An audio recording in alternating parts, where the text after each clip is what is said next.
Bonjour à tous, je m'appelle Caroline Bindel, je suis journaliste basée à Marseille et je suis ravie de vous accueillir dans Cité Radieuse. Alors Cité Radieuse, c'est quoi ? Une rencontre, une conversation avec des personnes venant d'horizons très divers, mais qui ont en commun de faire rayonner une ville, Marseille. Elles y vivent, y ont vécu ou tout simplement l'aiment pour ce qu'elle a à offrir. Marseille est lumineuse, bouillonnante, arlequinée, agitée. On l'aime autant qu'on la déteste, parfois seulement. Aujourd'hui, mon invitée est Victoire Antoun. Pour la qualifier, il me vient un mot, solaire. Victoire est une fille du Sud et du Soleil, à la peau tannée et au sourire franc. Son parcours est pour le moins atypique. Jeune étudiante, elle se destinait à une carrière dans la mode et a choisi de faire ses classes au studio Berceau, à Paris, avant de retrouver Marseille pour y élever ses 2 enfants. Pionnière dans la vente en ligne, elle crée Mon Joli Shop en 2007, qui connut un franc succès avant l'arrivée des mastodontes Amazon & Co. Pas du genre à se laisser abattre, Victoire rebondit et lance son agence de graphisme dans laquelle elle met sa créativité au service des autres. Depuis quelques années, le yoga occupe également une place primordiale dans sa vie, à tel point qu'elle l'enseigne désormais, après s'être formée en Inde. Bref, une vie à 100 à l'heure, sans en avoir l'air.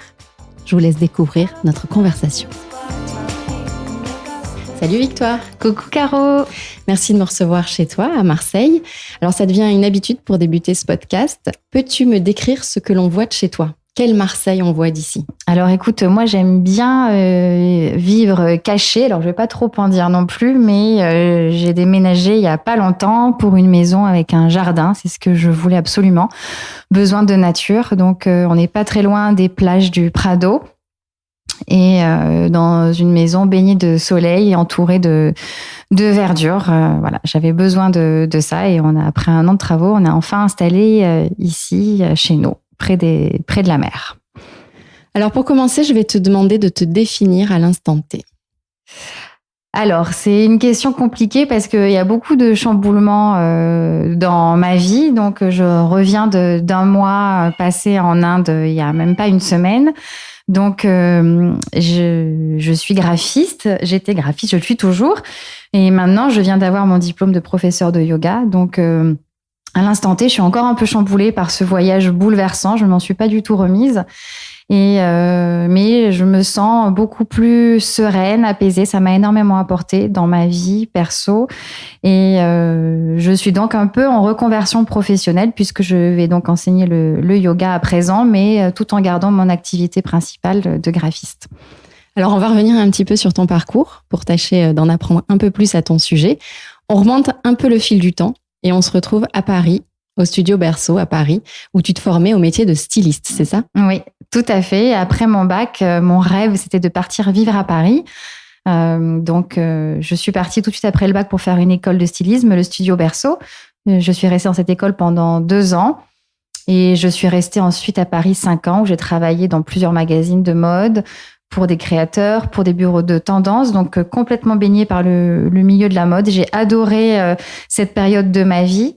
J'ai pu travailler dans pas mal de défilés, côtoyer les plus grands créateurs, mais je ne me voyais pas après vivre dans ce milieu de la mode qui est un milieu un petit peu même très excentrique, farfelu, avec des personnalités spéciales, on va dire, qui me correspondaient plus trop. Donc, j'avais besoin de rentrer chez moi à Marseille après avoir passé 5 années survoltée dans ce milieu de la mode. J'ai rencontré le père de mes enfants à ce moment-là, qui est marseillais aussi. Et donc, j'ai décidé de rentrer à Marseille après 5 années de mode à Paris. Dont tu gardes de bons souvenirs quand même. De très bons souvenirs. C'est de merveilleux souvenirs. J'ai fait des rencontres incroyables et le milieu de la mode est un milieu fantastique. Donc voilà, après, j'y ai plus trop adhéré sur la fin, mais de très très bons souvenirs. Et les années d'étudiante au studio Berceau, c'était fantastique. Quelle place occupe la mode aujourd'hui dans ta vie ? Je m'en détache de plus en plus et je suis même étonnée à ne plus acheter de magazines ou de plus m'intéresser aux fringues comme je m'y intéressais avant, où je pouvais manger des pâtes pendant 2 mois pour m'acheter une paire de chaussures. C'est plus le cas à présent. Mais malgré tout, je garde toujours un regard dessus. J'adore aussi me moquer des défilés et des créateurs parce que je trouve qu'il y a des choses tellement drôles. Donc, je regarde les défilés quand même chaque saison. C'est plus fort que moi. Je m'y intéresse. Je fais attention aux changements de créateurs dans chaque marque. Je m'intéresse toujours à la mode, mais je suis plus consommatrice comme avant, on va dire. Tu as un coup de cœur particulier pour un créateur ou une marque? Parce que tu disais que tu te moquais de certaines. Oui, je trouve qu'il y a certains créateurs qui vont un peu trop loin. Après, j'adhère plus et je me dis que parfois la mode, ça devient un grand cirque. Mais en créateur, moi j'ai ma chouchoute, c'est pas très original, mais elle a fait la même école que moi 2 ans avant moi. C'est Isabelle Marant. Donc quand je suis arrivée au studio Berceau, elle venait juste de partir. Et on s'est croisés et je suis admiratrice de son parcours. Elle a une mode qui est tout à fait abordable, qui l'a toujours été, qui reste raisonnable et elle a beaucoup de talent. Et je trouve qu'elle s'adresse vraiment à tout le monde et à la femme d'aujourd'hui. Et j'aime son parcours. On vient du même berceau, donc oui, on va dire que c'est un peu mon coup de cœur. Ça l'a toujours été, ça le restera, je pense. Alors tu le disais, tu quittes Paris, tu arrives à Marseille et donc tu fais le choix de te lancer dans l'entrepreneuriat. Ouais. Tu crées le site Mon Joli Shop. Comment est née cette idée à un moment où les e-shops n'étaient pas légion? Alors en fait, je suis rentrée à Marseille, je cherchais du boulot dans la mode. Il n'y avait pas grand monde à Marseille, à part Sissoun qui était là aussi, mais je n'ai pas trouvé de boulot en rentrant à Marseille. Du coup, j'ai créé ma marque pour enfants à l'époque. J'ai ouvert ma boutique. Ça a très bien fonctionné pendant 3 ans. Mais la mode demande beaucoup d'investissements financiers. Ça a été très dur de tenir. Du coup, j'ai décidé de liquider cette marque au bout de 3 ans. Et pour liquider mon stock, j'ai ouvert un blog. À l'époque, c'était vraiment le début des blogs. Et j'ai pu liquider mon stock en 48 heures. J'ai été super étonnée de ce succès. Je me suis dit, mais il y a un truc de dingue à faire sur Internet. Et du coup, quand j'ai vu le pouvoir d'Internet, j'ai créé mon site web. Donc, comme j'étais un petit peu refroidie par la mode, parce que j'avais vu un peu trop de déception, je me suis dit, j'arrête la mode et je vais faire de la déco pour enfants. Je venais d'être maman. J'étais un peu dans cet univers-là. Donc, j'ai créé ce site, Mon Joli Shop, d'accessoires et déco pour enfants. Donc là, on est en quelle année? En 2007. Alors concrètement, c'était quoi ton job là? Donc là, c'était créer un site web, chercher des créateurs, proposer des accessoires, du mobilier, de la déco pour enfants. Donc c'était vraiment les prémices du web. On n'était pas très nombreux à ce moment-là, fin 2006, début 2007. Et ça a très bien fonctionné. Je me suis vite entourée d'autres personnes. Je me suis associée avec mon demi-frère et ça a été une super aventure. On a très vite grossi, on a eu plus de 100 marques et ça a été une super aventure.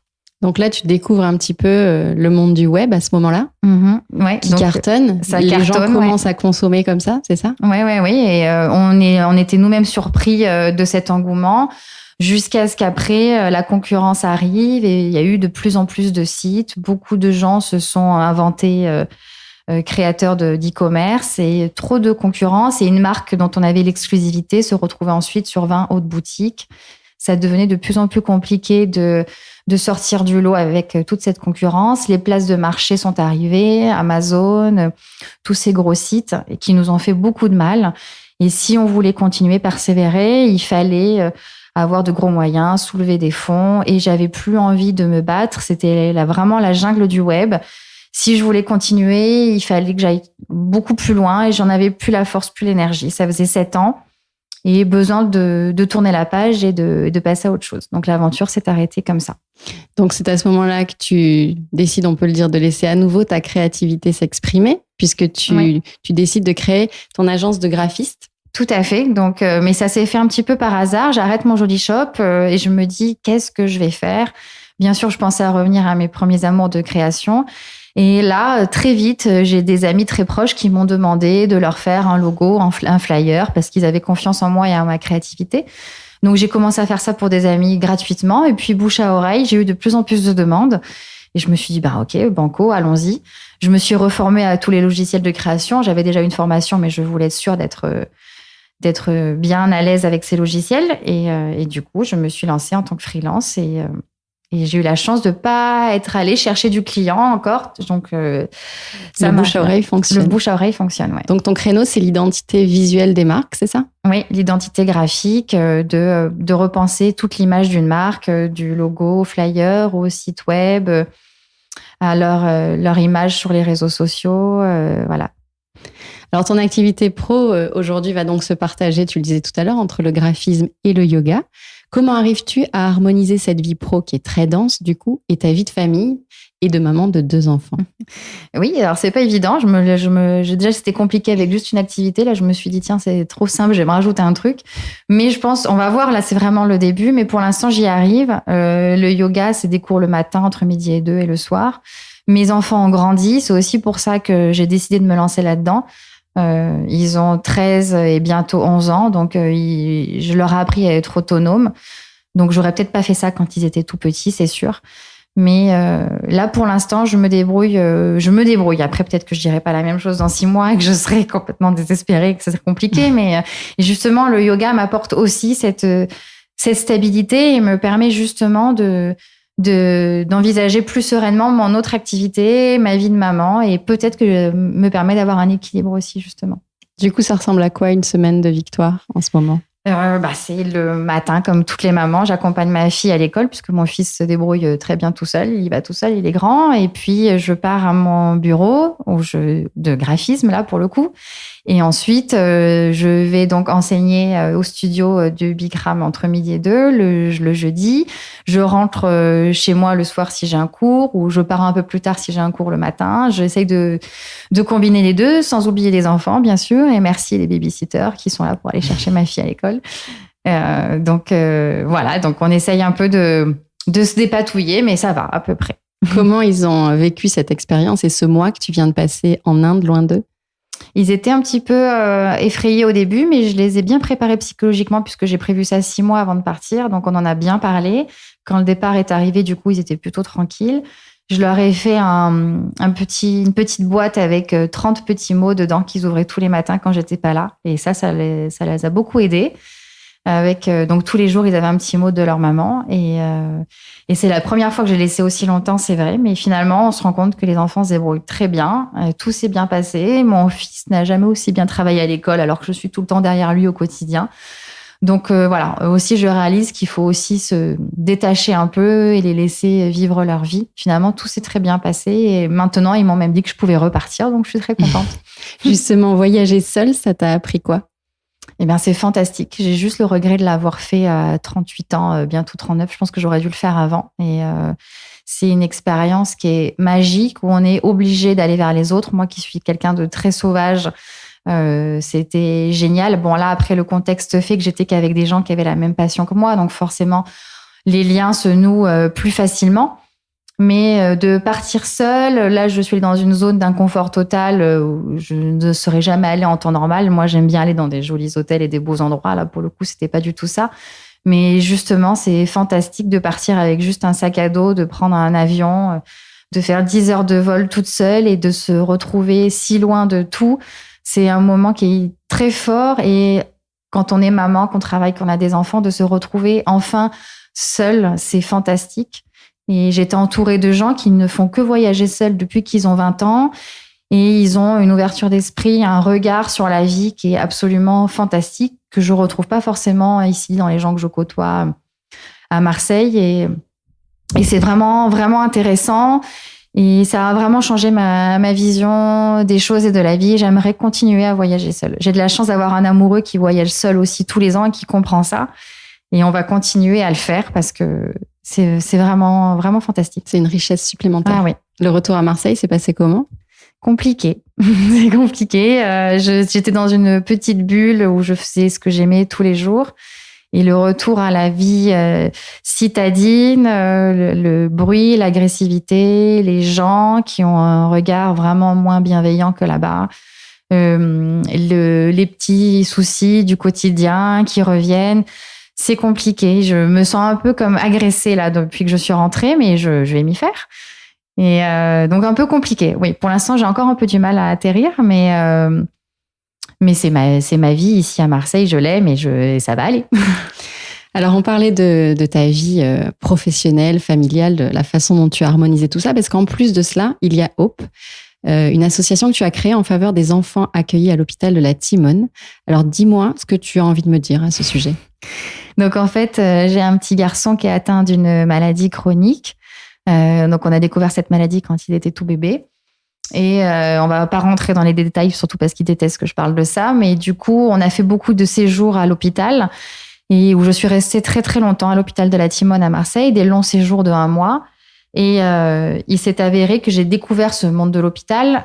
Donc, à la Timone, on a de super médecins, de grands médecins qui soignent très bien.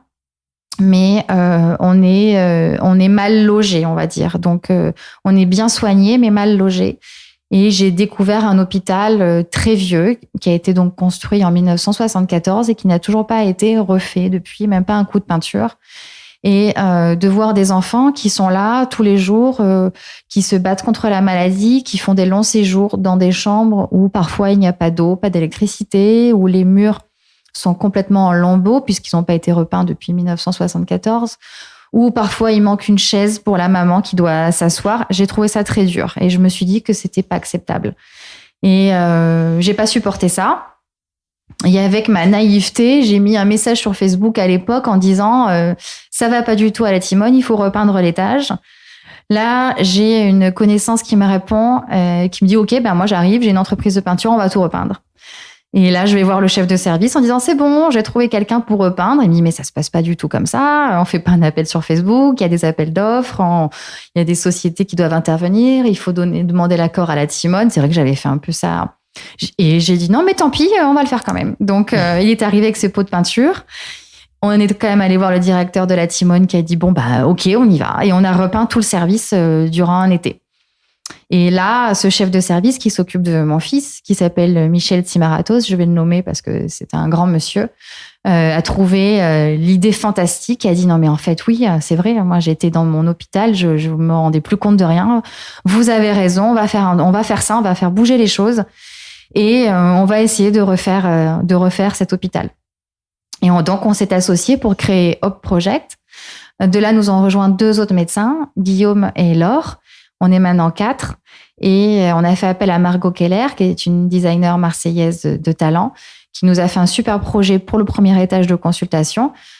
Donc, c'est un peu l'étage où transitent tous les enfants. Donc, avant, on a dispatché dans les 17 étages. Ils passent par cet étage de consultation. Donc, c'était un étage qui est très important. On a un super projet. Là, on a besoin de 200 000 € pour le refaire. On a presque 100 000 € aujourd'hui. On a fait un super concert au Silo avec le groupe Synapson qui nous a soutenus. Et là, on continue à essayer de faire des événements, de trouver des fonds. On fait appel à des mécénats de compétences, des entreprises qui sont d'accord pour nous donner la peinture, l'électricité, la plomberie. Donc, prochain projet, refaire ce premier étage. Magnifique projet. Comment on peut aider ? Alors, pour aider, on va sur le site de hopproject.fr. On peut faire des dons en ligne, acheter des petits bracelets Hop qu'on retrouve sur Internet, sur ce site toujours, qu'on vend dans tous les événements avec lesquels on collabore. Et puis, on est toujours à la recherche de partenariats. On fait des événements régulièrement. On a un projet justement de yoga cet été, donc c'est encore en cours, mais on en reparlera très vite. On fait des événements. Là, on a un événement au Sport Beach le 25 avril, donc tout le monde est bienvenu, avec une tombola, un dîner. On peut acheter une table pour Hop Project. Donc, vous pouvez aller voir ça directement sur le site du Sport Beach. On a plein d'événements à venir. Un autre événement le 12 mai, aussi au Cercle des Boulomanes de Marseille, avec un concours de pétanque et de contrée. Donc, on essaye de faire plein de petites choses. Et pour faire bouger les choses. Pour faire bouger les choses, oui. Alors, on va revenir à quelque chose de plus futile après ça. Ouais. Quelles sont tes adresses fétiches à Marseille ? Et peux-tu nous citer un endroit où tu aimes te ressourcer ? Pour me ressourcer, c'est très facile. Je prends des baskets et je vais courir. Donc, la Corniche n'est pas très loin de chez moi. Et j'ai vraiment besoin de ce moment-là. Avant, je courais énormément. Maintenant, j'ai arrêté parce que ça m'a fait un petit peu mal, mais j'ai besoin de courir régulièrement. J'ai besoin d'être seule. J'aime pas courir avec des copines. Donc, je prends des baskets et je vais le long de la Corniche. Et j'adore ça. Et s'il pleut, c'est encore mieux. Je préfère. J'ai besoin de sentir les éléments. Si ça va pas, je m'en vais tout de suite pour aller courir. Donc, on va dire que pour me ressourcer, c'est surtout ça. C'est un moment pour moi et le sport est devenu important pour moi. Donc, je me retrouve ma ressource dans le sport, dans le yoga aussi maintenant, mais j'ai besoin de sentir cette énergie qu'on peut avoir lorsqu'on va courir aussi. Mes adresses fétiches, alors justement, comme je disais, je suis très sauvage, donc je ne sors pas énormément à Marseille. Donc, j'ai pas beaucoup d'adresses fétiches. En tout cas, j'évite les lieux surpeuplés. Donc, je sais que beaucoup ont parlé du Vallon des Offres ici. Alors, c'est vrai que c'est un endroit qui est très joli, mais moi, typiquement, je ne vais pas là-bas parce qu'il y a trop de monde. J'adore être seule. Et quand je vois qu'il y a trop de monde, je m'en vais tout de suite. Donc, les endroits tranquilles sont mes adresses fétiches. J'ai pas d'idée comme ça. Après, je pourrais citer un petit restaurant dans lequel j'aime aller souvent, qui est Maison Vauban. Alors, je triche un peu, c'est la famille aussi, mais c'est un petit restaurant qui est très sympa, boulevard Vauban, où on mange très bien, qui reste confidentiel. Il y a des soirées de temps en temps avec du monde. Là, j'y vais moins, du coup. Mais pour déjeuner ou pour mon café le matin, j'y suis très souvent. Alors, tu es une vraie fille du Sud. Ouais. Tu as l'air d'aimer beaucoup Marseille. Mais où ailleurs qu'ici, tu pourrais poser tes valises? Dans un endroit où il y a la mer et le soleil. Je déteste le froid, je déteste la neige. J'ai besoin de soleil et de chaleur. Donc, de temps en temps, je me dis qu'il faudrait que je parte loin, comme des endroits comme la Californie ou même les îles. J'adore. J'ai vraiment besoin de chaleur. L'hiver, je suis très, très malheureuse. Je me renferme chez moi, je ne bouge plus. J'attends que l'hiver passe comme un ours pour ressortir l'été venu. Une vraie fille du Sud. Ouais. Alors, pour finir, un traditionnel questionnaire sur ta vision de Marseille. Si Marseille était une image? Il y a tellement de jolies images dans Marseille. C'est difficile, mais peut-être lorsque on est en bateau, qu'on est au Frioul et qu'on rentre dans le port de Marseille, c'est arrivé avec le Mucem sur la gauche, le Palais du Pharaon à droite et le vieux port qui s'ouvre à nous. C'est très beau et on peut le voir que lorsqu'on est en bateau et c'est une assez belle image de Marseille, je trouve. Si Marseille était une chanson? Alors justement, j'y ai pensé et je pensais à Je t'aime, moi non plus de Serge Gainsbourg parce que je trouve que lorsqu'on est Marseillais, on adore notre ville, mais on a toujours envie de la quitter à un moment ou à un autre et je pense qu'on peut poser cette question à tous les Marseillais. Ils ont tous eu envie un jour de quitter Marseille et d'y revenir toujours finalement. Donc, Je t'aime, moi non plus, ça me semble une très belle chanson parce qu'on l'aime, un jour on ne l'aime plus, mais on y revient toujours. Si Marseille était un film? Alors, si Marseille était un film, je dirais peut-être L'Auberge espagnole de Cédric Klapisch parce que c'est une ville avec tellement de mixité, de gens venus du monde entier, beaucoup de monde du Maghreb aussi et de toute la Méditerranée. Et je pense que c'est une auberge espagnole géante où on est tous mélangés. Donc, peut-être que je dirais ça, l'auberge espagnole. Et ton expression marseillaise préférée? Il y a des gains, j'adore. Alors, les Parisiens ont du mal à la comprendre. Quand on dit il y a des gains, ils disent « mais c'est qui des gains? Il y a qui ?» Donc, traduit. Donc, il y a des gains, ça veut dire il y a personne. Voilà, je la dis encore parfois. C'est peut-être pas très joli, mais elle me vient naturellement et je la trouve drôle. Il y a des gains. Merci beaucoup, Victoire. Merci, Caro. Salut. Salut.